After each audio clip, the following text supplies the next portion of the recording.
हरे रामेति कृष्णेति नाम संकीर्तनं सदा लोकक्षेमाय कुर्वन्तं प्रेमिकं सद्गुरुं भजे। जय बोलो प्रेमिकेंद्र सद्गुरुनाथ महाराज की जय। सर्व संतनों की जय। राधे कृष्णा सखीஸ், இன்றைய தினம் நாம் ஸ்ரீ சாக்ஷி கோபால் அவனுடைய சரித்திரத்தை கேட்க இருக்கோம். சாக்ஷி கோபாலன் வித்யாநகரம் சொல்லிட்டு ஆந்திரால இருக்கு. அந்த வித்யாநகரத்திலேருந்து இங்க எழுந்தருளிக்கிறார். அதாவது இப்போ அவன் பூரி ஜெகநாதத்துக்கு பக்கத்துல சத்தியவாதின்னு ஒரு கிராமம் இருக்கு, அங்கதான் இப்ப இருக்கான். இதனுடைய விவரத்தை பூரா கீழே நம்ம தெரிஞ்சுப்போம். தைலங்க தேசம், அந்த தேசத்துல கோதாவரி நதிக்கரையில வித்யாநகரம் அப்படின்னு சொல்லிட்டு ஒரு ராஜதானி இருந்தது. இது ரொம்ப செழிப்பான இடம். ஏன்னா இது கடலுக்கு அருகில இருக்கு, அதனாலேயே இது வியாபார ஸ்தலமாகவும் இருந்தது. அந்த ஊர்ல ஒரு நல்ல செல்வாக்கு இருக்கிறவர், நல்ல பிராமண குலத்துல இருந்து ஒரு பகவத் பக்தன், அவர் அங்க வசிச்சுன்னு இருக்கார். இவருக்கு அந்தணர்கள், வேதம் படித்த அந்தணர்கள், பசுக்கள், இப்படி தேவதைகள் எல்லார் மேலேயும் பிரியமும் உண்டு, பக்தியும் உண்டு. அவனுக்கு வீட்டுல எந்த குறையும் கிடையாது. குழந்தை எல்லாம் பெரியவாள் ஆயிட்டா. இவருக்கு ஒரு பையன் ஒரு பொண்ணு, அவ்வளவுதான். குழந்தை எல்லாம் பெரியவா ஆயிட்டா. இவாளுக்கு வேண்டிய அளவுக்கு தனதானிய சம்பத்திகள் இருக்கு. இப்ப இவர் வேலைக்கு போய் சம்பாரிச்சுட்டு வரணும்னு ஒன்னும் கிடையாது. அவளுடைய வேலைய பாத்துருவா. இவருக்கு பகவத் பக்தி அதிகம். அதனால 2 வேளை சத்தியாவந்தனங்கள், பஜனை இப்படி இப்படி காலக்ஷேபம் பண்ணிட்டு இருக்கார். இந்த நிலையில என்ன ஆச்சுன்னா, இவருக்கு கொஞ்சம் நல்ல உடம்பு திடகாத்திரமா இருக்கும்போதே நம்ம தீர்த்த யாத்திரை பண்ணிடணும் அப்படின்னு சொல்லிட்டு இவருக்கு ரொம்ப ஆசை. இப்படியே இவர் ஆசைப்பட்டு இது தள்ளி போயிட்டே இருக்கு, நடக்கல. இப்படி இவர் கொஞ்சம் கொஞ்சமா வயோதிக வயசுக்கு பக்கத்துல இருக்கார். இந்த சமயத்துல பக்கத்துல ஒரு பிராமண பையன், ரொம்ப நல்ல பையன், அனுஷ்டானம் எல்லாம் நல்லா பண்ணுவான், ரொம்ப பகவத் பக்தி இருக்கிற குழந்தை. அவனுக்கு சின்ன வயசுலயே அவனுடைய பெற்றோர்கள் காலமாயிட்டா. அதனால இவன் ஏதோ அவனால முடிஞ்சது, ஏதோ அவனுக்கு வேண்டியதை அவனே போய் சம்பாதிச்சுட்டு அப்படி தன்னுடைய வாழ்க்கையை நடத்தின்னு இருக்கான். ஆனா அவனுக்கு எந்த காரியம் பண்ண ஆரம்பிச்சாலும் அது உடனே வெற்றி ஆயிடும். என்னன்னா அவனண்ட பகவத் கிருப ஜாஸ்தி உண்டு. அவன்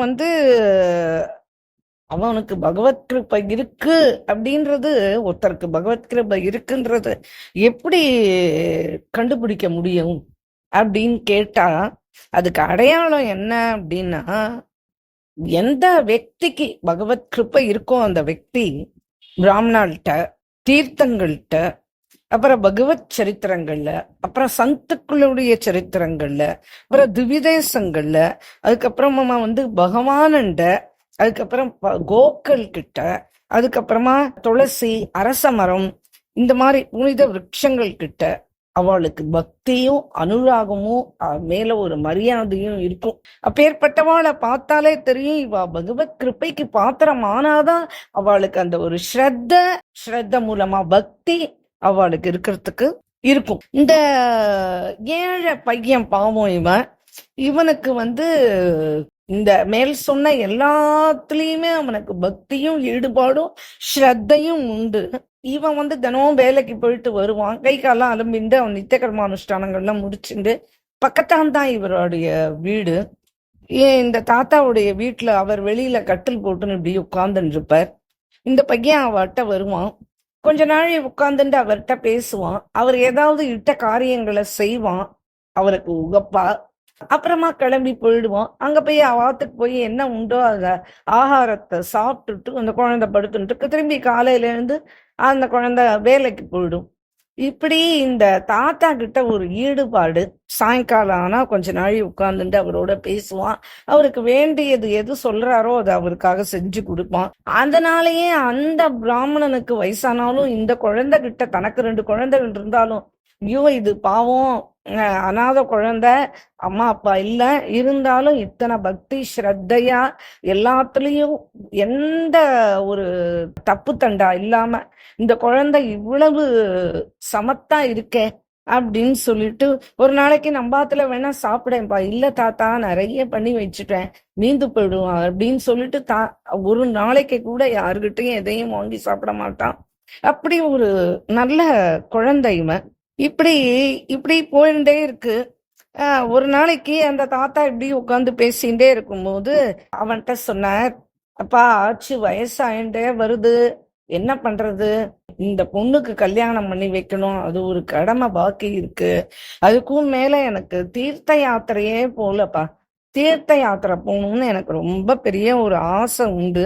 ஆனா இவாலாம் என்னை தனியா அனுப்ப மாட்டா, என்னை யாராவது அழைச்சிட்டு போனான்னா இவ அனுப்பி வைப்பா, யார் என்னை அழைச்சிட்டு போறா, அதனால என்னுடைய ஆசை என்னைக்கு பகவான் தீர்த்து வைப்பான்னு எனக்கு தெரியலப்பா அப்படின்னு புலம்பின்ண்டே இருப்பார். ஒரு நாளைக்கு அந்த பையன் சொன்னா, ஏன் தாத்தா நீங்க இவ்வளவு மனசு வருத்தப்படுறே, நீங்க கவலைப்படாதீங்கோ, நான் வேணா உங்களோட வரட்டுமா அப்படின்னு சொல்லிட்டு கேட்டான். ஏன்பா இதெல்லாம் என்ன சாதாரண விஷயமா, அப்புறம் உத்தியோகம்லாம் என்ன ஆகுது, நீ யோசிச்சுதான் சொல்றியா? இல்ல தாத்தா அதை பத்தி ஒன்னும் இல்ல, வந்தா வயசு இருக்கு, வேற உத்தியோகம் கூட தேடிப்பேன், ஆனா பாவம் நீங்க இவ்வளவு ஆசைப்பட்டு தினம் இத பத்தியே புலம்பின்னு இருக்கேளே, அதனால நான் அவசியம் உங்களோட திருத்த யாத்திரைக்கு உங்க கூட உங்களுக்கு என்ன உபகாரம் பண்ணணுமோ அதை நான் அதை பண்றேன் தாத்தா அப்படின்னு சொல்லிட்டு அந்த குழந்தை சொல்றான். உடனே இவருக்கு ரொம்ப சந்தோஷமா எடுத்து ஆத்துல போய் சொல்றாரு, இந்த பையன்கிட்ட சொன்னேன், அவன் என்னை கண்டிப்பா கூட்டின்னு போறேன்னு. இப்போ இல்ல, பல தடவை சொல்லியாச்சு, பல தடவை அவனும் நான் வரேன்னு சொல்லின்னு இருப்பான், அதனால நான் அவனோட தீர்த்த யாத்திரை கிளம்பலான் இருக்கேன் அப்படின்னு உடனே அவன் எல்லாம் ஒன்னும் சொல்லல, சரின்ட்டா. உடனே இந்த கிழவர் இந்த குழந்தையோட கிளம்புறார் தீர்த்த யாத்திரைக்கு. இப்படி அவ கிளம்பி கயா, காசி, அயோத்தி, அதுக்கப்புறமா பிரயாக, அப்புறம் நைமிஷாரண்யம், அப்படி எல்லா தீர்த்தங்கள் கஷேத்திரங்கள் அப்படிலாம் ஒன்னொன்னா தரிசனம் பண்ணிட்டு அங்கேருந்து நேரா பிருந்தாவனத்துக்கு வந்துட்டா. இப்போ பிருந்தாவனத்துல வந்தா அங்க பத்ரவனம், வில்வவனம், பாண்டீரவனம், அப்புறம் மகாவனம், மதுவனம், தாளவனம், குமுதவனம், பௌளவனம், கதிரவனம், காமியவனம், லோகவனம், அப்புறம் விருந்தாவனம், இப்படி 12 வனம் சேர்ந்ததுதான். இந்த 12 வனங்கள்லயும் யாத்திரை பண்றா. விரஜத்தோடைய முக்கியமான இடம், பார்க்க வேண்டிய இடமான பர்சானா, கோவர்தனம், நந்தகிராம், இந்த எல்லா இடத்துக்கும் போய் இல்ல யமுனையில நீராடி இப்படி எல்லா கிருஷ்ணனையும் போய் தரிசனம் பண்ணிட்டு இப்படியே வா பிருந்தாவனத்துல அப்படி கொஞ்ச நாள் இருந்துன்னு இருக்கா. இந்த குழந்தையும் அந்த தாத்தாவுக்கு என்னெல்லாம் வேணுமோ வேண்டியதெல்லாம் பண்ணி கொடுத்து, அவர் துணியெல்லாம் துவைச்சு போட்டு மடிச்சு எடுத்துன்னு வச்சு, அவருக்கு ஆகாரம் எங்க மதுகரி பிக்ஷை மாதிரி எங்க கிடைக்கிறதோ அது எல்லாத்தையும் வாயின் சேகரிச்சு அவருக்கு கொடுத்து தானும் சாப்பிட்டு, இப்படி அவருடைய யோகக்ஷேமத்தை பூரா இந்த குழந்தை பார்த்துட்டு அவரை தீர்த்த யாத்திரைக்கு கூப்பிட்டு இப்படி போயிட்டே இருக்கான். இந்த மாதிரி இந்த குழந்தை நம்மளுக்கு, நம்ம பையன் கூட இப்படி பண்ண மாட்டான். இப்படி இந்த குழந்தை அழுத்துக்காம செலுத்துக்காம நம்மளுக்கு நடுவுல ஒரு உடம்பு முடியாம இருந்த போது எல்லாத்துலயும் இந்த குழந்தை நம்மளை இப்படி கவனிச்சுட்டானே அப்படின்னு அந்த தாத்தாக்கானா உள்ளுக்குள்ள அத்தனை ஒரு சந்தோஷம், அப்படி ஒரு திருப்தி இந்த குழந்தைய பார்த்து. இப்படி இந்த கோபாலனுடைய கோயிலுக்கு வரா. அப்படியே அந்த கோபாலனோட கோயில் எல்லாம் சுத்தி பிரதட்சிணம் பண்ண உடனே, தாத்தா நீங்க இங்க உட்காந்துக்கோங்க, நான் உள்ளவே பிரசாதம் வாழ்ந்து வரேன்னு அந்த பிரசாதத்தை வாழ்ந்து அந்த கிழவருக்கும் கொடுத்துட்டு ஒரு தொன்னையில தானும் ஒரு தொன்னையை வச்சுட்டு சாப்பிட்றான். அவரை பார்த்து பார்த்து இந்த தாத்தா அப்படியே பூரிச்சு போறார். அப்ப சொன்னாரு, அப்பா நான் உனக்கு கடன்பட்டவனா ஆயிட்டேனேப்பா, இப்படி நீ சொந்த பையன் மாதிரி நீ என்னை இப்படி கண்காணிச்சு என்னை கூடயே அழிச்சுன்னு என் துணியெல்லாம் துவைச்சு கொடுத்து எனக்கு ஆகாரம் வாங்கி கொடுத்து என்னை இப்படி பாத்துக்கிறியேப்பா, அதனால நான் உனக்கு இந்த நன்றி கடனை நான் திரும்பி எப்படிப்பா உனக்கு அடைக்க போறேன் எனக்கே தெரியல, இதுக்கு பிரத்தியா நான் ஆனா ஏதாவது ஒண்ணு பண்ணிதான் ஆகணும்னு நினைச்சுட்டு இருக்கேன் அப்படின்னு சொல்லிட்டு சொல்றார் தாத்தா. உடனே அதுக்கு இந்த பையன் சொன்னா, நீங்க பாருங்களேன், நீங்க எங்க அப்பா மாதிரி நான் என் மனசுல நினைச்சுட்டு இருக்கேன், நீங்க வயசானவர், எனக்கு பக்கத்தாத்துல இருக்கேன், நீங்களோ பரம பக்தர். அதனால நீங்க தீர்த்த யாத்திரை பண்ணணும்னு ஆசைப்பட்டேன். ஏதோ என்னால முடிஞ்சது, நான் உங்களை கூட கூட்டிட்டு வரேன். உங்களுக்கு சேவை செய்யறதே ஒரு பரம தர்மமா நான் நினைக்கிறேன். இதுல புகழறதுக்குன்னு என்ன இருக்கு? வயசுல இருக்கிறவா எல்லாரும் அவளால முடிஞ்சத வயசானவாளுக்கு இப்படி பண்ண வேண்டியது கடமை தானே.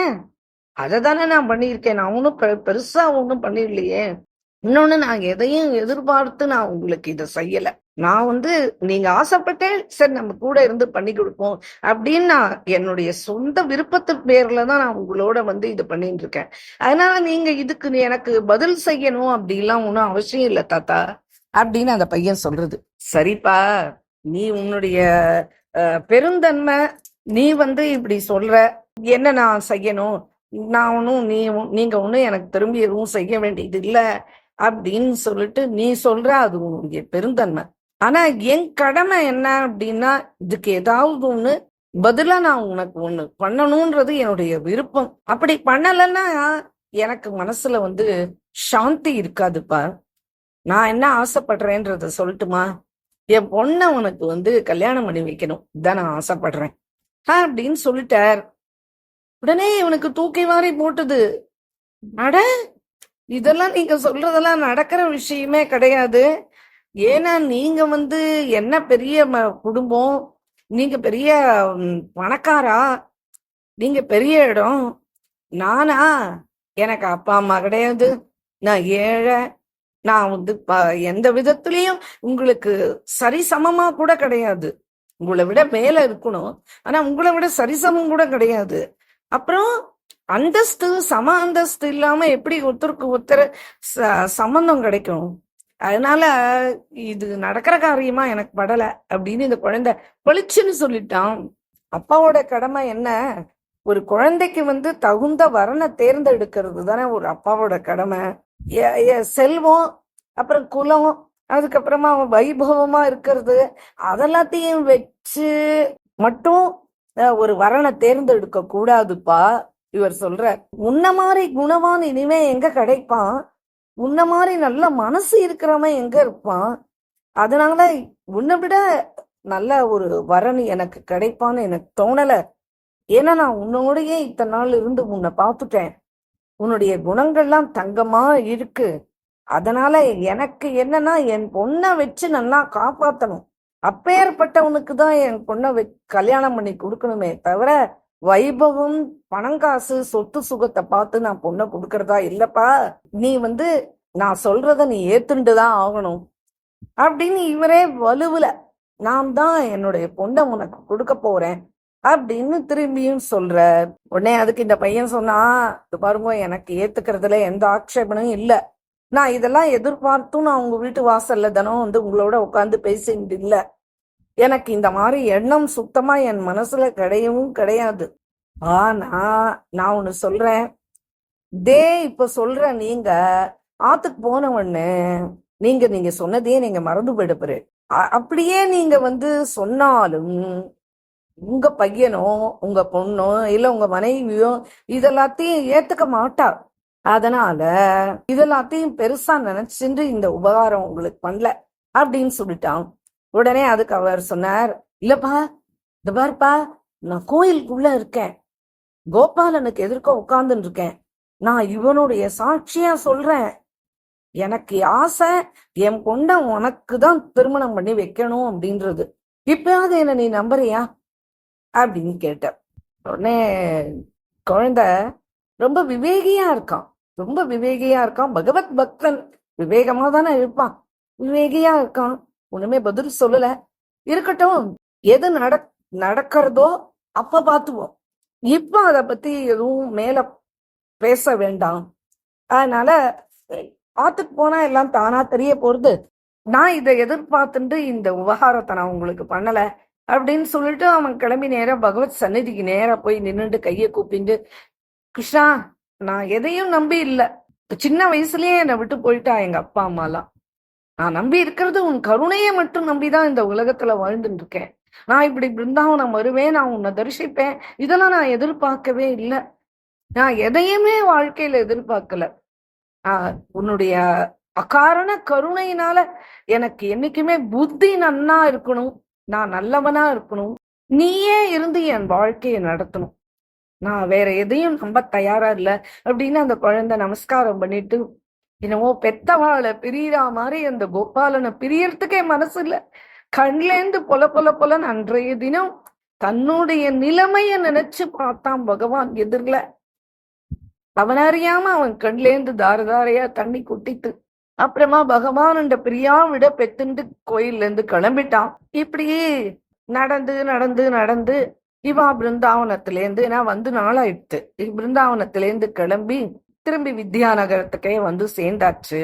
அன்னைக்கு கிழவன் வந்து கோயில்ல வச்சு அப்படி ஒரு வேகமா சொன்னான் இல்லையா, ஏதோ நான் கண்டிப்பா என் பொண்ணை கொடுத்துருவேன், அதை பண்ணுவேன் இதை பண்ணுவேன் எல்லாம் சொன்னான் இல்லையா.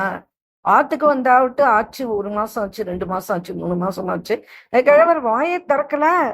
அதுக்கும் இல்லாம இப்ப ஆத்துக்கு வந்தாவிட்டு இவருடைய மனசை மாறி போயிடுத்து. இவரே முதல்ல இத பத்தி பேச தயாரா இல்லை. அதுக்கப்புறமா ஒரு நாள் ராத்திரி இந்த குழந்தை வந்து உட்கார்ந்துட்டு எழுந்து போயிடுது. இவருக்கு நம்ம இப்படி இவங்கிட்ட சொன்னோமே, வந்து 3 மாசம் எடுத்து அந்த குழந்தை நம்மள திரும்பி கேட்டுதா பாத்தியா, எத்தனை விவேகம் இருக்கிற குழந்தை, எவ்வளவு பெருந்தன்மையா இருக்கான் எப்பவுமே அந்த குழந்தை. நம்ம இத்தனை உபகாரம் அவன்கிட்ட வாங்கிட்டோம், நடுவுல உடம்பு சரியில்லாம போச்சு, நம்ம பீத்துணி முதற்கொண்டு அவன் தான் அலசி போட்டான், நம்மளை இப்படி கவனிச்சுட்டான். அந்த குழந்தை எப்படி எப்பேற்பட்ட குழந்தை, இந்த குழந்தை நம்ம பொண்ணை கல்யாணம் பண்ணிண்டா நம்மளும் சுகப்படுவோம், நம்ம குழந்தையும் சுகப்படும், அவனுக்கும் ஒரு ஆதரவு கொடுத்தா மாதிரி இருக்கும். ஆனா அந்த குழந்தை வாய் திறந்து நம்மள 3 மாசம் ஆகி கேட்கலையே அப்படின்னு சொல்லிட்டு அவருக்கு ரொம்ப மனசு உறுத்தலா இருந்தது. அன்னைக்கு ராத்திரி என்ன பண்ணாரு, உள்ள போய் கொஞ்ச நாள் கழிச்சு பையனை கூப்பிட்டார். கூப்பிட்டு அவன்கிட்ட அவனை கூப்பிட்டு சொல்றதுக்கே முதல்ல இருக்கு தைரியம் கிடையாது. மெல்லமா அவன்கிட்ட சொல்லிட்டார். அவ்வளவுதான், இத சொன்னாரோ இல்லையோ அந்த பையன் பூமிக்கும் ஆகாசத்துக்கும் குதிக்க ஆரம்பிச்சுட்டான். அவன் சொன்னா, என்னப்பா நினைச்சுட்டு இருக்கே, நம்ம யாரு அவன் யாரு, இந்த அவனுக்கு என்ன அப்பா அம்மா இருக்காளா, யார் இருக்கா, உறவுக்காரா இருக்காளா, யார் இருக்கா, அவன் ஒரு அனாதைக்கு போய் என் தங்கையை கொடுக்கணும்னு நீங்க சொல்றாள, எந்த விதத்துல நியாயம் நினைச்சுட்டு இருக்கேன். ஏதோ தீர்த்த யாத்திரை போட்டும் போய் கூட்டின்னு போயிட்டு வரட்டும்னு சொல்லிட்டு அங்க அனுப்பிச்சு வச்சா, இப்படி ஒரு பெரிய பிளான் போட்டான் அந்த பையன் அப்படின்னு அவனையும் சேர்த்து சத்தம் போட ஆரம்பிச்சுட்டான். அவ்வளவுதான், மனைவி ஒரு விஷ பாட்டில கொண்டுந்தா, இந்த பாருங்கோ நான் தயாரா இருக்கேன் இந்த விஷத்தை குடிக்கிறதுக்கு, நீங்க மட்டும் இத பெருசு பண்ணேல் அவ்வளவுதான் சொல்லிட்டேன், என் மானமே போயிடும் இந்த கிராமத்துல, அதனால நான் இதோட இந்த பேச்சை முடிச்சிடணும், இல்லைன்னா நான் இந்த விஷத்தை குடிச்சிடுவேன்னு அவ ஒரு பக்கம் பயமுறுத்த ஆரம்பிச்சுட்டா. உடனே இந்த வயசான தாத்தாக்கு என்ன பண்ணணும்னே புரியல. அந்த பொண்ணு எதுவுமே வாயை திறக்கல. அந்த பொண்ணு வந்து ரொம்ப நல்ல பொண்ணு. அந்த குழந்தை எதுவுமே வாயை திறக்கல. இதெல்லாம் நடந்து முடிஞ்சுது. இதுக்கப்புறம் அந்த பையனை பாக்குறதுக்கே இவர் அவாய்ட் பண்ண ஆரம்பிச்சார். வெளியில போய் உட்காரத கொஞ்சம் கொஞ்சமா தவிர்க்க ஆரம்பிச்சார். என்னடா இது, ரொம்ப தர்ம சங்கடமான நிலைமைக்கு நம்ம வந்துருவோம் அப்படின்னு சொல்லிட்டு இந்த பையன் என்ன பண்ணா, ஆத்துக்கு வந்தாட்டு அந்த பொண்ணை பார்த்தான். அவனுக்கு என்ன தோணித்தோ அவன் வந்து சரி மனசுல வச்சுட்டான். அப்புறம் ஒரு நாளைக்கு தானாவே அந்த பையன் வந்து கேட்டுட்டான், தாத்தா நானும் ஒரு சில மாச காலமா வாய முடிந்தான் இருந்தேன், நீங்களா ஏதாவது ஒரு ஸ்டெப் எடுப்பேன்னு, நீங்க ஒண்ணுமே சொல்லலையே, நீங்க வந்து கோயில்ல வச்சு என்கிட்ட சொன்னேலே, அந்த வார்த்தைய மறந்து போயிட்டேல, அதை ஞாபகப்படுத்தலான்ட்டு தான் நான் இப்ப பேச ஆரம்பிச்சிருக்கேன் அப்படின்னா. தாத்தாக்கா புரியுது, தாத்தாக்கு ரொம்ப நல்லா புரியுமே. உடனே இப்படி அவன் கேட்ட உடனே தாத்தா தலையை குஞ்சுட்டாரு, எழுந்து உள்ள போயிட்டார். ஆச்சு இப்படி 1 வாரம் போயிடுத்து. திரும்பி அந்த பையன் வந்து உட்காந்துட்டான். தாத்தா உங்களுக்கு என்ன வேணும்னு சொல்லுங்க, வாங்கி வந்து தரேன், அதை பண்றேன் இதை பண்றேன், பழைய மாதிரி எப்பவும் அப்படிதானே இருப்பான். உடனே இவர் பார்த்தும் பார்க்காத மாதிரி, வாப்பா எப்படி இருக்க அப்படின்னு கேட்கணுமேன்னு அந்த குழந்தைய கேட்டுட்டு முகத்தை திருப்பின்ட்டார். இவனும் ஏதோ வலுக்கட்டாயமா ஏதோ விஷயம்லாம் எடுத்து பேசுறான். அப்புறம் வந்து மெல்லமா கேட்டுட்டான், நம்ம தீர்த்த யாத்திரைலாம் போயிட்டு வந்தவே ஞாபகம் இருக்கா? ஞாபகம் இருக்கே, அந்த பிருந்தாவனம் போனோமே அது ஞாபகம் இருக்கா? ஆமா ஞாபகம் இருக்கு. அந்த கோபாலனோட கோயில்ல வச்சு நீங்க தாத்தா நீங்க ஏதோ சொன்னேலே அது ஞாபகம் இருக்கா? என்னதுப்பா? இல்ல தாத்தா, உங்க பெண்ண எனக்கு கொடுக்குறேன் அப்படின்னு வாக்கு கொடுத்தேளே, அது ஞாபகம் இருக்கான்னு கேக்குறேன் அப்படின்னு தைரியமா கேட்டுட்டான் அந்த குழந்தை இன்னைக்கு. அவ்வளவுதான், வாயை திறக்கல, தலையை குனிய போட்டார். அதுக்கு முன்னாடி அந்த பையன் உள்ள இருந்தானே, அவன் கேட்டுட்டே இருக்கான் இப்ப 2 பேரும் பேசுறத. கையில ஒரு பெரம்ப எடுத்துட்டு ஓடி வந்தான் உள்ளேந்து. என்னடா போக்கிரி பயலே, எத்தனை தைரியம்டா உனக்கு, நீ எனக்கு மச்சானா வரியா? அது உனக்கு எத்தனை தைரியம் இருக்கா, அதுக்கு தகுதி இருக்கா? முதல்ல உனக்கு மரியாதை எங்கேருந்து ஓடிடு. உனக்கு வீடு கிடையாது, வாசல் கிடையாது, அப்பா அம்மா கிடையாது. ஆனா அத பையன் உன்னை அடிச்சே இந்த கிராமத்தை விட்டு விரட்டிடுவேன் தெரியுமா?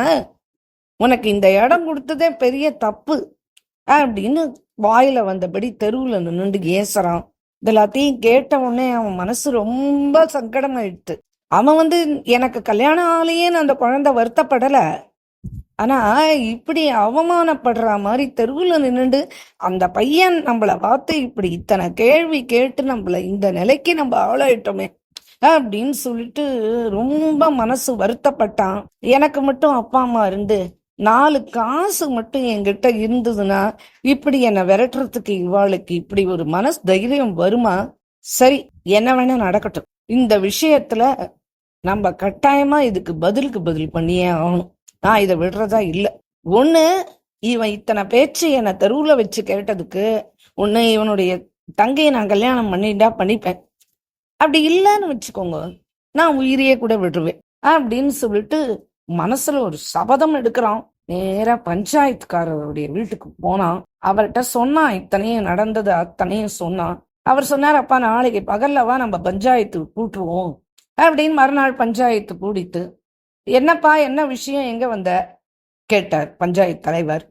ஏன்னா நடந்தது அத்தனையும் முதல்ல இருந்து கடைசி வரைக்கும் அத்தனையும் சொல்லி இந்த பெரியவர் தானாதான் சொன்னார், நானா கேட்கல. எனக்கு அப்படிலாம் வேண்டாம் கூட சொன்னேன். ஆனா அவர் தான் என்ன சொன்னார், அந்த கோபாலனோட கோயில்ல வச்சுட்டு நான் என் பொண்ணை உனக்கு கன்னியாதானம் பண்ணி வைக்கிறேன் அப்படின்னு சொன்னார். உண்டா இல்லையான்றதை மட்டும் இவர்கிட்ட கேளுங்க அப்படின்னு. இந்த பிராமணன் இருக்கானே, வயசான பிராமணன், இந்த பிராமணன் அவனுடைய பையன் ஏற்கனவே அவரை பிரெயின் வாஷ் பண்ணி வச்சிருந்தான். என்ன அப்படின்னா, நாளைக்கு மறுநாள் இந்த பையன் போய் நாளைக்கு பஞ்சாயத்து ஏதாவது கூட்டினான்னு வச்சுக்கோங்க. அப்ப அவன் நினைக்கல இவன் நிஜமா இந்த அளவுக்கு போவான்னு. நான் பஞ்சாயத்து கூட்டினான்னா எனக்கு என்ன சொன்னேன்ற ஞாபகமே இல்லை அப்படின்னு அந்த ஒரே லைன் தான். இதுக்கு மேல நீங்க ஒரு வார்த்தை கூட பேசக்கூடாதுப்பா அப்படின்னு ட்ரைனிங் பண்ணி வச்சிருக்கான். உடனே இந்த தாத்தாவை கேட்டவுடனே தாத்தா சொன்னார், ஆமா நான் என்ன பேசுனேன், என்ன எனக்கு எதுவும் சரியா ஞாபகமே இல்லையே அப்படின்ட்டார் தாத்தா. உடனே இந்த பையன் இருந்தானே, அப்பாவை கூட்டின்னு வந்தானே, அவன் சொல்றான், இவன் ஒரு சரியான பொய்யன், இவனுக்கு அப்பா அம்மா கிடையாது, வாய்க்கு வந்தபடி ஏதோ ஒன்று சொல்லி எங்காத்திலேயே சம்மந்தம் பண்ணணும்னு இவன் நினைக்கிறான். எங்க அப்பா கிட்ட இருக்கிற செல்வம் கொஞ்சம் நந்தத்தை மீதியே இவன் சுரண்டிக்கணும்னு பாக்குறான். அதனால இவன் என்னவோ எல்லாம் பண்ணி எங்க அப்பா மனசை மாத்திருப்பான் போல இருக்கு. இப்ப இவன் எங்க அப்பா மேல அநியாயமா இப்படி எல்லாம் சொல்றான். இந்த மாதிரி அனாதை, வீடு வாசல் இல்லாதவன், அப்பா அம்மா இல்லாத இவனுக்கு போய் எங்க அப்பா எங்கேயாவது இப்படி எல்லாம் சொல்லியிருப்பாரா இவனுக்கு பையன் கொடுக்குறேன்னு? நீங்களே நினைச்சு பாருங்க அப்படின்னு இவன் பெருசா விளாசுறான். உடனே பஞ்சாயத்துக்காரெல்லாம் சொன்னா அந்த குழந்தைய பார்த்து, அப்பா இப்போ நீ சொல்லிட்ட, அதுக்கு பதில் அவ சொல்லியாச்சு. ஆனா நாங்க பஞ்சாயத்து முடிக்கணும் அப்படின்னா நாங்க கேட்கறது ஒன்னே ஒண்ணுதான். இவர் இவர் பொண்ணை உனக்கு கொடுக்கறேன்னு சொன்னார் இல்லையா, அந்த மாதிரி அவர் வாக்கு கொடுத்திருக்காரு அப்படின்னு நீ சொல்ற, அதுக்கு ஏதாவது சாட்சி இருக்காப்பா உனக்கு அப்படின்னு சொல்லிட்டு கேட்க. உடனே இவன் சொல்றான், பகவான் கோபாலனுடைய கோயிலுக்குள்ளேயே வச்சு பகவான் கோபாலனுடைய சன்னதிக்கு எதிர்க்கியே இவர் இத சொன்னார். அதனால எனக்கு தெரிஞ்சு அந்த கோபாலனை தவிர எனக்கு பெரிய சாட்சியா வேற யாரும் தெரியாது. ஏன்னா அது ஊர் தெரியாத ஊர், பாஷை வேற பாஷை. அங்க யார எனக்கு தெரியும், யார் எனக்கு சாட்சி சொல்ல முடியும்? கோயிலுக்குள்ள வச்சு இந்த விஷயம் நடந்ததுனால அந்த கோபாலனுக்கு எதிர்க்க வச்சுதான் சொல்றேன்னு அவரும் சொன்னாரா இல்லையா நீங்க கேளுங்க. அதனால அவர் தான் எனக்கு சாட்சி, எனக்கு வேற எந்த புகலிடமும் கிடையாது அப்படின்னு அந்த குழந்தை. நம்ம சாதாரணமா இத சொல்லிடுறோம். ஆனா அந்த குழந்தையினுடைய மனசு அந்த சமயத்துல அந்த பஞ்சாயத்துல அவன் நிற்கும் போது அந்த குழந்தையோட மனசு என்ன பாடுபட்டுதோ பாவம். உடனே இப்படி சொன்ன உடனே அந்த பஞ்சாயத்துக்காரர் சொன்னார், தலைவர் அவர் சொல்ற, சரி ஒண்ணு பண்ணு, அப்ப நேரா போ பிருந்தாவனத்துக்கு, அந்த கோபாலனையும் எங்க சாட்சி கூட்டின்னு வந்துரு சொல்றதுக்கு அப்படின்னு கேட்டார். முடியுமா அப்படின்னா எல்லாம் கொல்லுன்னு கையை தட்டி சிரிச்சார்.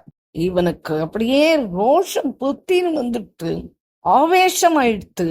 உடனே அவன் சொன்னான், ஏன் முடியாது, நிச்சயமா செஞ்சு காட்டுறேன் அப்படின்னு. உடனே அவள்லாம் அப்படியே, என்னடா அது, இந்த பையன் வந்து என்ன தெரிஞ்சுதான் சொல்லுறான் தெரியாம தான் சொல்றான், கோயில்ல இருக்க கர்ப்ப விக்கிரகம் எப்படி கோயில்ல இருக்கிற பகவான் வந்து இப்போ வந்து இத வரப்போறான் சொல்ல போறான், இதெல்லாம் நடக்கிற விஷயமா அப்படின்னு அவளாம் அதிர்ந்து போயிட்டா.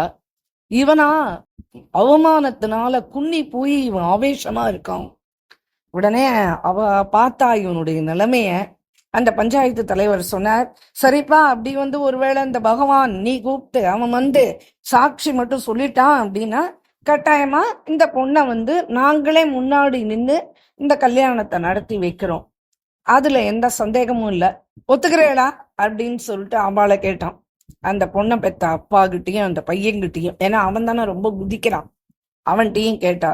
ஆமாமா, பகவான் வந்து சாட்சி சொல்லட்டும், நாங்க எங்க ஆத்து பொண்ணை இவனுக்கு கல்யாணம் பண்ணி வைக்கிறோம் அப்படின்ட்டா அவளும்.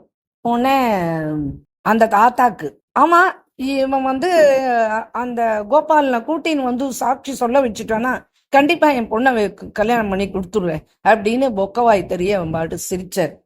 ரொம்ப மனசு வருத்தத்தோட நொந்து போய் அந்த பஞ்சாயத்துல கிளம்பி நேரா ஆத்துக்கு வந்தான். அன்றைய இரவு அவனுக்கு தூக்கமே பிடிக்கல. காத்தால எழுந்தான், குளிச்சான், கர்மானுஷ்டானங்களை முடிச்சுட்டான். நான் வந்து இத வந்து இந்த பக்தவத்சலன் தானே, எங்க அம்மா சொல்லுவாளே சின்ன வயசுல சாதம் ஊட்டும் போது, பகவான் பக்தவத்சலன்டா, எதை கேட்டாலும் கொடுப்பான்டா அப்படின்னு சொல்லுவா இல்லையா. அதனால நான் வந்து இன்னைக்கு கண்டிப்பா நான் போயே ஆவேன், போய் அந்த கோபாலனை கூட்டின்னு வந்தே ஆவேன் அப்படின்னு சொல்லிட்டு இவன் கிளம்பி ஊரை விட்டே கிளம்புனான். நடந்து நடந்து பிருந்தாவனத்துக்கு போனான். 2-3 நாள் ஆச்சு. அந்த தாத்தாக்கு சாதம் பிடிக்கல. அந்த தாத்தா ரொம்ப வருத்தப்பட்டார். நம்ம சொன்னதான உண்மைதானே, இந்த குழந்தை பாவம் இத்தனை பேர் எதிர்க்கா அவமானப்பட்டதோட இல்லாம அந்த குழந்தை தனியா திரும்பி கிளம்பி பிருந்தாவனம் போயிருக்கான். பகவானே, நிஜமாவே அவன் வந்து கேட்டான்னா நீ கிளம்பி வாப்பா, அவன் வாக்க நீ சத்தியம் பண்ணி கொடுத்துடு, என்னுடைய பிரதிஜையும் நான் பூர்த்தி பண்ணதா ஆகும். நான் வந்து இவா எதிர்க்க பேசுறதுக்கு எனக்கு திராணி இல்ல. என் மனைவி ஒரு பக்கம், என் பையன் ஒரு பக்கம் என்னை கொண்டு எடுக்கிறா. அதனால எனக்கு வந்து இவா எதிர்க்க பேச முடியல. ஆனா சத்தியம் எதுன்றது என் மனசுக்கு தெரியுமே. அதனால நீ கிளம்பி வாப்பா அப்படின்னு இவர் இருந்த இடத்துல இருந்தே பிரார்த்தனை பண்ணிக்கிறாரு இந்த வயசானவர். அந்த பையன் சொல்றான், ஆமா அந்த சிலை அது வந்து நடந்து வரப்போறது, இவனுக்கு சாட்சி சொல்ல போறது, போயிருக்கான் பாரு வேலையெடுத்து, இருந்த வேலையும் விட்டுட்டு திரும்பி கிளம்பி இங்கேருந்து பிருந்தாவனத்துக்கு ஓடி இருக்கான் பாரு அப்படின்னு அந்த பையனை பத்தி பாவம் கேவலமா பேசுறான் ஆத்துல இந்த பையன். ரொம்ப மனசு கஷ்டமா இருந்தது அந்த குழந்தைக்கு, அந்த பொண்ணுக்கு இதெல்லாத்தையும் கேட்க கஷ்டமா இருந்தது. அவன் சொன்னா, அப்பா என்ன நீங்க 2-3 நாளா தலைய தொங்க போட்டு உட்காந்துட்டு கேக்குறான் அப்பாவை பார்த்து இந்த குழந்தை பையன். என்ன தலைய தொங்க போட்டு? இல்லப்பா, என் மனசு ரொம்ப சிரமமா இருக்கு. என்ன, இந்த பாருங்க, நான் சொல்றத கேளுங்க, இந்த சிலையெல்லாம் எதுவும் நடந்து வர முடியாது, என் தங்கைய நான் அவனுக்கு கொடுக்க போறதும் கிடையாது. அதனால இந்த நிபந்தனை சூப்பர் நிபந்தனை, இவன் கிளம்பி போன நிபந்தனை. ஆட்டும் பாத்துக்கலாம், கோபாலனும் வரப்போறது கிடையாது, சாட்சியும் சொல்ல போறது கிடையாது. அதனால நீங்க எதையும் நினைச்சு வருத்தப்பட்டு இருக்காதீங்கோ அப்படின்னு சொல்லிட்டு இவன் ஆத்துல அப்பாக்கு மனசுக்கு நிம்மதி சொல்றான். அப்படி சொல்றான் இவன். இந்த பையன், இவனுக்கு வந்து பகவான் பேர்ல பேர்பட்ட ஒரு நம்பிக்கை. இவன் வந்து கிளம்புறதுக்கு முன்னாடி இந்த பையன் ரொம்ப புத்திசாலித்தனமா ஒரு வேலை பண்ணான். இவன் என்ன சொன்னான் அந்த பஞ்சாயத்து தலைவர்கிட்ட, நீங்க வந்து இப்ப என்ன நடந்ததோ அது அப்படியே அந்த நோட்ல எழுதுவோம். அந்த வயசான தாத்தா அவருடைய புத்திரன், அவ 2 பேரும் அதுல கையெழுத்து போடணும். நானும் இதுல கையெழுத்து போடுறேன். ஒரு கால் நான் பகவானை கூட்டின்னு வந்துட்டேன், கண்டிப்பா கூட்டின்னு வருவேன். அப்ப அவ இல்லைன்னு சொல்லிடக்கூடாது. அதனால இதை எழுதி கையெழுத்து வாங்கிடுங்க, நான் அவசியம் கூட்டிட்டு வரேன் பகவான அப்படின்னு சொல்லிட்டு ஒரு பக்கம் தைரியமா இருக்கான். ரொம்ப நம்ம இப்படி ஒரு நிலைமைக்கு தள்ளப்பட்டோமே, அந்த குழந்தைக்கு சின்ன வயசு தானே, அதனால அந்த குழந்தை ஆதங்கப்படுறது. ஒரு பக்கம் சின்ன வயசு துடிப்பு இருக்கு. அந்த துடிப்போட கிளம்பி நேரா ஓடுறான். ஓடி ஓடி ஓடி ஓடி ஓடி போய் பகவான் கிட்ட போய் நிக்கிறான், அழறான், சொல்றான். உடனே பகவான் பிரசன்னமாயிட்டான். உடனே அவன் சொல்றான், நீ கவலைப்படாதப்பா, நீ போ, நான் அங்க உனக்காக சாட்சி சொல்றேன் அப்படின்னு. உடனே இந்த பையன் ரொம்ப சாதுரியமா இருக்கான். இந்த பையன் சொன்னா, சுவாமி இப்படிலாம் நடக்காது, நீங்க என்ன மாதிரி ரூபத்துல அங்க சாட்சி சொல்லுவேன்னு எனக்கு தெரியாது. அதெல்லாத்தையும் அவன் நம்ப மாட்டான், அவரை நம்பினாரும் அந்த பையன் நம்ப மாட்டான். ஊர் ஜனங்கள் என்ன சொல்லுவா அதுவும் தெரியாது. அதனால நீங்க இதே பிரதிமா ரூபத்திலேயே நீங்க என்னோட நடந்து வந்துதான் ஆகணும். உடனே கிருஷ்ணன் கேட்டான், எங்கேயாவது கல் சிலை நடக்குமாப்பா, இதெல்லாம் நடக்கிற விஷயமா அப்படின்னு கோபாலன் கேட்டுட்டு சிரிச்சான். உடனே இந்த குழந்தை சொல்றது, இந்த பாருங்க, உங்களுக்கா நடக்காததுன்னு ஒண்ணு இருக்கு இந்த உலகத்துல. நீங்க சர்வசக்தன், சர்வ சாமர்த்தியம் உள்ளவர், நீங்க இப்படி சொல்லலாமா? உங்களுக்கு நடக்காததுன்றது ஒண்ணுமே கிடையாது. அப்படி இதே ரூபத்தோட நீங்க நடந்து வந்துதான் ஆகணும் என்னோட. நான் இத தாழ்மையா உங்களை கெஞ்சி கேட்டுக்கிறேன் அப்படின்னு காலில் விழுந்தான், பிரதட்சிணம் பண்ணான், அழுதான். உடனே பக்த பராதீனம் தானே பகவான், பக்தார்களுடைய ஆதீனத்துக்கு உட்பட்டவன் தானே பகவான். அந்த பராதீனான பகவான் சொன்னா, சரிப்பா நீ முன்னாடி நடந்து போ, நான் பின்னாடியே வரேன். ஆனா ஒரு நிபந்தனை, நீ எந்த காரணம் கொண்டு திரும்பி பார்க்க கூடாது. ஒரு கால் நீ என்னை எங்க திரும்பி பாக்குறியோ, நான் அதே இடத்துல நின்றுடுவேன் ஸ்திரமா. அதுக்கப்புறம் நீ என்னை கூட்டிட்டு போக முடியாது உன் கிராமத்துக்கு. அதனால நான் உன்னுடைய பக்திக்கும் உன்னுடைய அன்புக்கும் கட்டுப்பட்டு நான் உன் பின்னாடியே வரேன் அப்படின்னு சொல்லிட்டு பகவான் சொன்னான். நீங்க கண்டிப்பா வருவேளனும், பாதி வழியிலேயே திரும்பி போயிட மாட்டேங்களே என்னை விட்டுட்டு. எனக்கு எப்படி தெரியும் ஆனா நீங்க என் பின்னாடிதான் வந்துட்டு கேள்றது, அதுக்கு ஏதாவது ஒண்ணு சொல்லுங்களேன் அப்படின்னு அந்த குழந்தை கேட்கறது. கேட்ட உடனே பகவான் சொன்னா, நான் நடந்து வந்தேன்னா என் காலில் இருக்கிற அந்த சலங்க ஒலி கேட்டுட்டே தானப்பா இருக்கும், அதனால நீ அதை உணரலாம், காதால கேட்ப, அதனால நீ முன்னாடி நடந்து போயிட்டாரு, நான் பின்னாடி வந்துருவேன் அப்படின்னு சொன்ன உடனே சரின்னு இந்த குழந்தை பகவானை பிரதட்சிணம் பண்ணி நமஸ்காரம் பண்ணி அபராத சமாபனம் கேட்டுண்டு கிளம்புறான். அந்த ஊரை பிருந்தாவனத்தை விட்டு நடந்து நடந்து நடந்து வந்துட்டு இருக்கான். பின்னாடி பகவானுடைய இந்த சலங்க ஒலி, பாத சிலம்பு ஒலி கேட்டுட்டே இருக்கு. பகவானும் நம்ம பின்னாடியே தான் வந்துட்டு இருக்கான் அப்படின்னு அந்த அந்த அந்த பிரஜையிலேயே அப்படியே மூழ்கி போய் அப்படியே அந்த குழந்தை நடந்து வந்துட்டே இருக்கு. நாமா சொல்லிட்டே வந்துட்டு இருக்கான். வழியெல்லாம் அவவா பாக்குறவாள்லாம் இவனை பார்த்துட்டு இவனுக்கு தானாவே கொண்டு, ஏன்னா பகவானோட வரானே, ஏதோ ஆகாரம் எல்லாம் கொடுக்குறான். இவன் திரும்பி பார்க்காம அது பகவானுக்கு சமர்ப்பணம் பண்ணிட்டு அதுக்கப்புறம் அந்த பகவான் அந்த ஆகாரத்தெல்லாம் எடுத்துக்கிறான். இப்படி வந்தாச்சு, வித்யாநகரத்துக்கு பக்கத்துல வந்தாச்சு. வந்துட்டே இருந்தான். திடீர்னு அந்த கால் சலங்க சத்தம் இவன் காதுல சரியா கேட்கல. இந்த ஊர் வந்துடுத்து, இவனுக்கு பொறுக்கல, பகவான் இருக்கானா இல்லையா, சலங்க ஒலி கேட்கலையே அப்படின்னு அப்படி நினைச்சுட்டு இப்படி திரும்பினா, அவ்வளவுதான் பகவான் கொல்லுன்னு சிரிச்சான், அப்படியே அங்கேயே நின்னுட்டான். உடனே, என்னப்பா நான் தான் உன்னண்ட சொன்னேன் இல்லையா, நீ திரும்பி பார்க்காம போகணும், அப்பதான் நான் உன் பின்னாடியே வருவேன் அப்படின்னு சொன்னேன் இல்லையா, ஏன் நீ இப்ப என்ன திரும்பி பார்த்த? அதனால நான் இதுக்கு மேல ஒரு அடி கூட எடுத்து வைக்க மாட்டேன், நான் இங்கேயே தான் இருப்பேன். இப்போ என்ன சொல்றேன், நான் இங்கேருந்து உனக்கு சாட்சி சொல்றேன், நீ இப்ப என்ன பண்ணு, ஊர் ஜனங்கள் எல்லாம் நீ இங்க கூட்டிட்டு வா அப்படின்னு இப்ப பகவான் சொன்னா. உடனே இந்த குழந்தை ஊருக்கு ரொம்ப பக்கத்துலதான். உடனே இந்த குழந்தை கிடு கிடு கிடு கிடுன்னு வேகமா நடந்து ஊருக்கு போய் இந்த மாதிரி நான் பிருந்தாவனத்துக்கு போனேன், பகவானை கூட்டின்னு வந்துட்டேன், இங்கதான் பக்கத்துலதான் அவன் இருக்கான், நீங்க எல்லாரும் வாங்கோ அப்படின்னு போனதை வந்ததை எல்லா விருத்தாந்தத்தையும் சொன்னா. கேட்ட உடனே இந்த கிராமத்துல இருக்கிற ஜனங்கள், ஆண்கள், பெண்கள், குழந்தைகள் எல்லாரும் ஓடி வரா. பகவானா இந்த குழந்தைக்கு பின்னாடி வந்திருக்கானா, நிஜமாகவே பிருந்தாவனத்திலேருந்து கோபாலன் வந்திருக்கானா அப்படின்னு எல்லாம் ஓடி வரா. வவா பூ, கையில கிடைச்ச பூ, கையில கிடைச்ச பழம், கையில கிடைச்ச பக்ஷணம் எல்லாத்தையும் தூக்கிண்டு எல்லாரும் ஓடி வரா. எல்லாரும் பாக்குறா, நிஜமாவே எங்க கோபாலன் எழுந்தருளி இருக்கான். காலில் விழறா, எல்லாம் சாஷ்டாங்கமா நமஸ்காரம் பண்றா. அவவா கொண்டு வந்திருக்கிற பூக்கள், பழங்கள், அவவா கொண்டு வந்திருக்கிற பொருட்கள் எல்லாத்தையும் பகவானுக்கு சமர்ப்பணம் பண்றா. அவவா காணிக்கைகளை வைக்கிறா. இப்படி ஒருத்தரும் ஒண்ணு வச்சு எல்லாம் அந்த சுவாமிக்கு வேளாவளிக்கு அப்படியே அங்கேயே பூஜையும் நடக்கிறது. உடனே இந்த வயசான கிழவருக்கு எல்லா விஷயம் கேள்விப்பட்டார். உடனே என்ன பண்ணார், ரொம்ப சந்தோஷமா இழுத்து இந்த பையன், அவரோட பையன் இருக்கானே, அவன் என்னடா இது நிஜமாவே இவன் கூட்டின்னு வந்துட்டான் சொன்ன பிரகாரம் அப்படின்னு சொல்லிட்டு அந்த தங்கையன் கூட்டிண்டு அந்த வயசான தம்பதிகள் அங்கேருந்து அங்க வந்துட்டா. இப்போ வந்த உடனே பஞ்சாயத்துக்காரா கூடினா சொன்னா, அவன் சொன்ன மாதிரி பகவானை கூட்டின்னு வந்துட்டான், சாட்சி சொல்ல போறான்.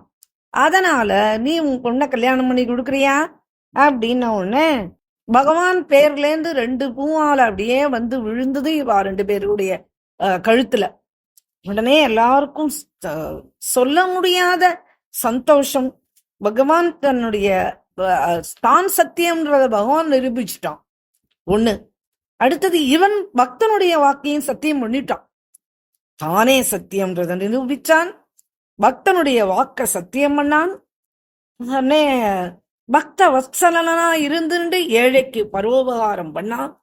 இப்படி இவா 2 பேருக்கும் அந்த சாட்சி கோபால் எதிர்க்கையே 2 பேருக்கும் கல்யாணமும் பண்ணி வச்சுட்டா இவா. அதுக்கப்புறமா என்ன ஆச்சுன்னா, இந்த வயசான கிழவர் அந்த பையனை ரொம்ப கொண்டாடுறார், மாப்பிள்ளைய. இன்னும் 2 பேருமா சேர்ந்துண்டு இப்ப பகவானுக்கு பூஜை. இவ 2 பேருமா, ஏன்னா பகவானை கூட்டின்னு வந்தாச்சு, அதுக்கப்புறம் பூஜை பண்ணாம இருக்க முடியுமா? அவனும் அஷ்டாயாம சேவையில இருந்த கிருஷ்ணன், அதனால பிருந்தாவன கிருஷ்ணன் வேற. அப்படி இருக்கும்போது இப்ப என்னாச்சு, தினம் ஆயிரக்கணக்கான ஜனங்கள், ஒரிசால இருக்கிற அத்தனை ஜனங்களும் கிளம்பி சாரி சாரியா தரிசனம் பண்ண ஆரம்பிச்சுட்டா. இந்த சமாச்சாரம் ராஜாவோட காதுக்கும் போய் சேர்ந்தது. உடனே ராஜா வந்தான், பார்த்தான், மூர்த்தியோட லட்சணத்தையும் மூர்த்தியும் பார்த்து, பிருந்தாவனத்திலேருந்து இப்படி ஒரு பக்தனுக்காக நம்ம ஊருக்கு வந்த பகவானாச்சே அப்படின்னு ராஜாவே ஒரு பெரிய கோயிலை கட்டுனான். கட்டி இவனுக்கு சாட்சி கோபால் அப்படின்னு பேரையும் வச்சு அந்த கோயில் இப்பவும் பிரசித்தமா இருக்கு. பூரி ஜெகநாதத்துக்கு போற வழியிலேயே இருக்கு இந்த கோயில். இன்னைக்கும் போனா நம்ம இந்த சாட்சி கோபால, ஜெகநாதனை பார்க்கணும் போறவா சாட்சி கோபால பார்க்காம வரமாட்டா. அப்படி இந்த வித்யாநகரத்திலேருந்து சரி, இப்ப இவன் பிருந்தாவனத்திலேருந்து இப்ப இங்க வந்தாச்சு. எங்க இந்த வித்யாநகரத்துக்கு வந்துட்டான். இதுக்கப்புறமா வித்யாநகரத்துல இருந்த சாட்சி கோபால் எப்படி பூரி ஜெகநாதம் போனா அது தெரியணும் இல்லையா? அப்படின்னா ஒரிஷால பரம பகவதரான புருஷோத்தம தேவர் அப்படின்னு சொல்லிட்டு ஒரு ராஜா அரசாட்சி பண்ணிட்டு இருந்தார். அவர் இந்த விஜயநகரத்து ராஜகுமாரியை தான் கல்யாணம் பண்ணிக்கணும்ன்றதுல ஒரு கால தீர்மானமா இருந்தார். ஆனா அந்த விஜயநகரத்து அந்த வித்யாநகர ராஜா இருக்கானே, அவனுக்கு இதுல எல்லாம் ஒன்னும் சம்மதமே இல்ல. அவளுக்கு என்ன அப்படின்னா, அந்த ரத்தம் கிளம்புறது இல்லையா, ரத்த யாத்திரா அன்னைக்கு என்ன பண்ணுவான்னா, அவ இந்த சோனியா சேவா அப்படின்னு அந்த பெருக்கிறது தான் ஒரு பெரிய சேவா அவளுக்கு. இன்னைக்கு கோயில்ல அந்த பாவம் போறதுக்காக அந்த சோனியா சேவான்றது, இந்த ஜாடு சேவான்னு அங்க பெருக்காம இருக்கவே மாட்டா. இந்த ராஜா தங்க தொடப்பத்தை வச்சுன்னு பகவான் கிளம்புறதுக்கு முன்னாடி அந்த தெருவை கூட்டுவான். அத இவர் ஐயோ என்னது இது, ராஜாவா இருந்துட்டு இவன் தெருக்கூட்டுறான் அப்படின்னு இந்த தெருக்கூட்டுறவனுக்கு எல்லாம் என் பொண்ணை கொடுக்க முடியாதுன்னு ஒரு தடவை கோபமா சொல்லி அனுப்பிச்சிருப்பார் அவன் கேட்டுக்கும் போது. அப்ப என்ன பண்ணா, இந்த ராஜா இந்த வித்யாநகரத்து மேலேயே போய் படையெடுக்கிறதுக்கு போயிட்டான். என்ன போய் அவன் இவ்வளவு கேவலியமா சொல்றானா அப்படின்னு சொல்லிட்டு. ஜெகநாதனுடைய கிருப்பையினால என்ன ஆச்சுன்னா, ராஜா புருஷோத்தம தேவர் வெற்றி பெற்றுட்டார். உடனே என்ன பண்ணார், இந்த வித்யாநகரத்தை தன்னோட ராஜ்யத்தோட சேர்த்துட்டார். அந்த ராஜ கன்னிகையை அவர் நினைச்சா மாதிரி கல்யாணமும் பண்ணிட்டார். அப்போ ராஜா வந்து அந்த வித்யாநகரத்துல இருந்த இந்த சாக்ஷி கோபால்னு தானே அந்த ராஜா தினமும் போய் நமஸ்காரம் பண்ணுவார். அதனால இவர் கேட்டுக்கிறார், நீ எப்படியாவது கிளம்பி பூரி ஜெகநாதத்துக்கு வந்துடணும், நீ வா அப்படின்னு அந்த சாக்ஷி கோபால போய் இவர் கேட்டுக்கிறார். மகாராஜா இவன் வந்து பக்த பராதீனன் தானே, மகாராஜா அவனுடைய பக்தினால பரவசமாயிட்டான் சாக்ஷி கோபாலன். உடனே அவன் என்ன பண்ணா, நேரா கிளம்பி ராஜாவுடைய அந்த பொண்ணு, ராஜாவுடைய பொண்ணை தானே கல்யாணம், அந்த ஊர் ராஜாவோட பொண்ணை தானே கல்யாணம் பண்ணிட்டார். அந்த பொண்ணுக்காக வேண்டி இந்த ஜெகநாத மகாபிரபு இருக்கிற இந்த இடத்துக்கு, இந்த ஊருக்கு வாக்கப்பட்டாளேன்றதுக்காக அவளோட கிளம்பி இந்த சாக்ஷி கோபால் நேரா கிளம்பி இங்க வந்துட்டான் பூரி ஜெகநாதத்துக்கு. இப்ப என்ன ஆச்சுன்னா, ராஜா என்ன பண்ணார், ஜெகநாதனுடைய கோயில்லையே அந்த மாணிக்க சிம்மாசனத்திலேயே இவரையும் ஏழை பண்ணார், சாக்ஷி கோபாலையும். இது என்ன ஆச்சுன்னா, ஜெகநாதனுக்கு இது கொஞ்சம் கூட பிடிக்கல. என்னடா இது, இவன் வந்தா இன்னைக்கு புதுசா இவன் ஏறி நம்மளோட கூடையா அப்படின்னு இவாளுக்குள்ள பிரேம கலகம். உடனே ராஜா பார்த்தார், ராஜாவோட கனவுல வந்து சொன்னா, ஜெகநாதன் இந்த மாதிரி எங்களுக்குள்ள பிரேம கலகம் உண்டாருது அப்படின்ன உடனே ராஜாவோட கனவுல வந்து சாக்ஷி கோபால் சொன்னா, இல்ல என்னை எடுத்துட்டு போய் தனியா வச்சிரும், எனக்குன்னு ஒரு கோயில் கட்டி என்னை வச்சிரும், இங்க இருக்குல்ல அப்படின்னு சொல்லிட்டு ராஜாவோட கனவுல சொன்ன உடனே ராஜா தீர்மானம் பண்ணார், சரி இவா 2 பேரும் ஒன்னா வச்சுக்கிறது உச்சிதம் கிடையாது அப்படின்னு சொல்லிட்டு பூரியில இருந்து 2-3 மைல் தான் தூரத்துல சத்தியவாதின்னு ஒரு இடம், அது அப்ப கிராமமா இருந்தது, இப்ப கிராமமா இல்ல, அந்த கிராமத்துக்கு அருகில இந்த சாக்ஷி கோபாலனுக்குன்னு ஒரு நல்ல ஒரு கோயில் ஒண்ணு கட்டினார். அன்னில இருந்து இந்த கோபாலன் பிருந்தாவனத்திலேருந்து வித்யாநகரம், வித்யாநகரத்திலேருந்து பூரி ஜெகநாதத்துக்கு பக்கத்துல இருக்கிற இந்த சத்தியவாதி கிராமத்துக்கு வந்து அங்கேயேதான் இருக்கான். இவனுடைய மகிமை வந்து அபாரமானது. இவன் பக்த பராதீனன், பக்தாளுக்கு கட்டுப்பட்டவன். ஒரு தடவை ராஜா ராணியோட கோயிலுக்கு வந்தார். கோபாலனை தரிசனம் பண்ணா ராணி. அவளுக்கு அப்படியே மனசு ஆக்கர்ஷணம் ஆயிட்டு, அவளுக்கு ராத்திரிலாம் தூக்கம் பிடிக்கல. திரும்பி எழுந்து காலையில எழுந்தவனே ராஜா கிட்ட சொன்னா, திரும்பியும் நான் போய் இப்பவே அவரை தரிசனம் பண்ணி ஆகணும், என் மனசை விட்டு அகல மாட்டேன்றான், அந்த கோபாலன் என்னை ஆக்கர்ஷணம் பண்ணிட்டான், நான் திரும்பி போய் தான் ஆகணும். உடனே திரும்பியும் காலையில ஓடி வந்தா ராணி. வந்து இந்த கோபாலனை பார்த்தா மதன மோகன்னா இருக்கான். உடனே தன்னையே மறந்தா. இவளுக்கு தோணித்து, இவனுக்கு மட்டும் இவ்வளவு அழகா இருக்கானே, இவனுக்கு மட்டும் மூக்கு குத்தி இருந்ததுன்னா நான் என்கிட்ட இருக்கிற ஒரு ரொம்ப விலை உயர்ந்த மூக்குத்தி, இன்னும் நான் அதை போட்டுக்கவே இல்லை, அந்த மாதிரி ஒரு மூக்குத்தி ரொம்ப ஆசைப்பட்டு பண்ணி வச்சுட்டு இருக்கேன். நான் வந்து இந்த மூக்குத்தியை இவனுக்கு போட்டு பாப்பேனே, ஆனா இவனோ கோபாலன், இவனுக்கு மூக்கு குத்தி இருக்குமா, மூக்குல தொலை இருக்குமா, இல்ல நம்ம புதுசா போட முடியுமா, அதெல்லாம் நடக்கிற விஷயம் இல்ல அப்படின்னு இவளே என்னமோ அவளே பாத்துக்கிறா, பேசிக்கிறாளா.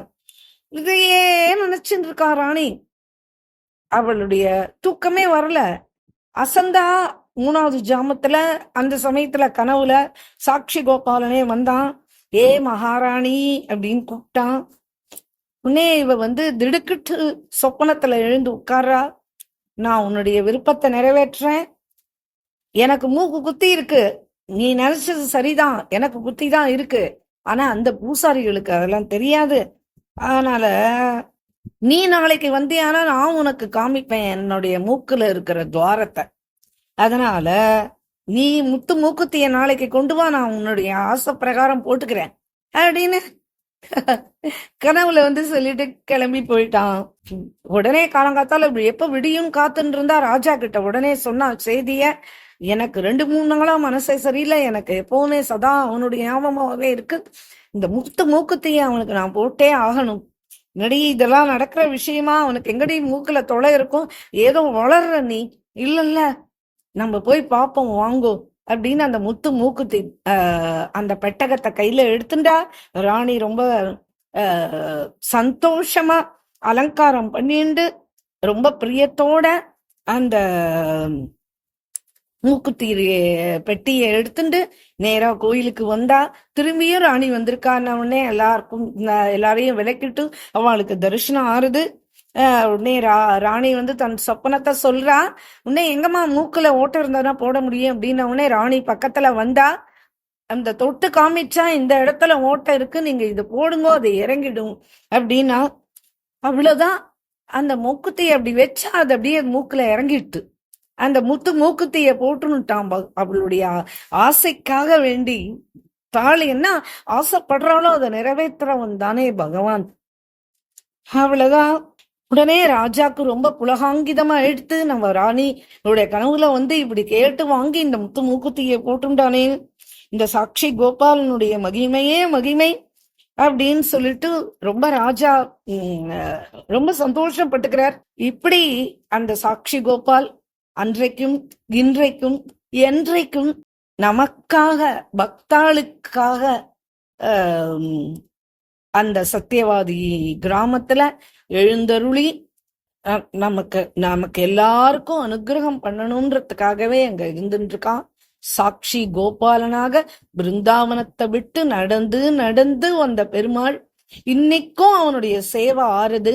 பூரிக்கு போறவா அத்தனை பேரும் அந்த சாட்சி கோபாலனை பார்க்காம வரமாட்டா.